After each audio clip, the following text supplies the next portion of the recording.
अऊज़ुबिल्लाहिमिनश्शैतानिर्रजीम बिस्मिल्लाहिर्रहमानिर्रहीम। तमाम देखने और सुनने वालों को अस्सलामु अलैकुम वरहमतुल्लाहि वबरकातुहू। तमाम मुसलमान आपस में भाई भाई हैं।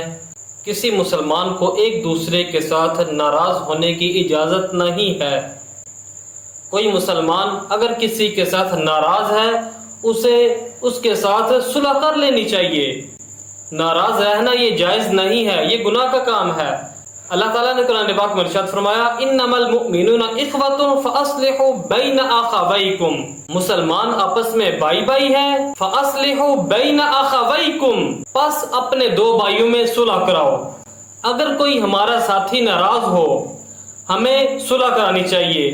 अगर कोई मुसलमान एक दूसरे के साथ नाराज है और वो 3 दिन से ज्यादा नाराज हो गया, उसके मुतालिक हमें हदीस मुबारका क्या बताती है। आओ हदीस मुबारका सुनते हैं कि रसूलुल्लाह सल्लल्लाहु तआला अलैहि वसल्लम ने इरशाद फरमाया, किसी मुसलमान के लिए जायज नहीं है कि वो अपने भाई के साथ 3 दिन से ज्यादा ताल्लुकात को तोड़े रखे। यानी कि 3 दिन से ज्यादा ताल्लुकात को तोड़ना ये जायज नहीं है। हुजूर सल्लल्लाहु तआला अलैहि वसल्लम ने आगे इरशाद फरमाया कि जिसने 3 दिन से ज्यादा ताल्लुकात को तोड़े रखा और वो उसी हालत में मर गया, वो जहन्नुम में दाखिल होगा। अगर हम किसी के साथ नाराज हैं हमें उनके साथ सुलह कर लेनी चाहिए। नाराजगी ये गुनाह है, नाराज नहीं होना चाहिए। एक रिवायत में है कि रसूलुल्लाह सल्लल्लाहु तआला अलैहि वसल्लम ने इरशाद फरमाया कि हर सोमवार को और हर जुमेरात को खुदा ताला के सामने अमाल पेश किए जाते हैं। खुदा ताला गैर मुशरिक को, जिसने शिरक नहीं किया होता, उसको बख्श देता है। अलबत्ता वो शख्स कि उसके दरमियान और उसके मुसलमान भाई के दरमियान दुश्मनी हो, अल्लाह ताला फरमाता है कि उनको मोहलत दो कि वो सुलह कर ले।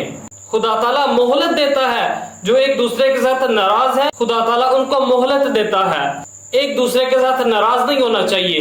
अगर कोई नाराज है उसको सुलह कर लेनी चाहिए। जिस तरह के मैंने हदीस मुबारका पहले भी बयान की है कि जो शख्स 3 दिन से ज्यादा नाराज रहा और उसी हालत में मर गया तो वो जहन्नुम में दाखिल होगा। हमें एक दूसरे के साथ नाराज नहीं होना चाहिए। अल्लाह ताला की बारगाह में दुआ है कि अल्लाह ताला हमें एक दूसरे के साथ ताल्लुकात को अच्छा करने की तौफीक अता फरमाए।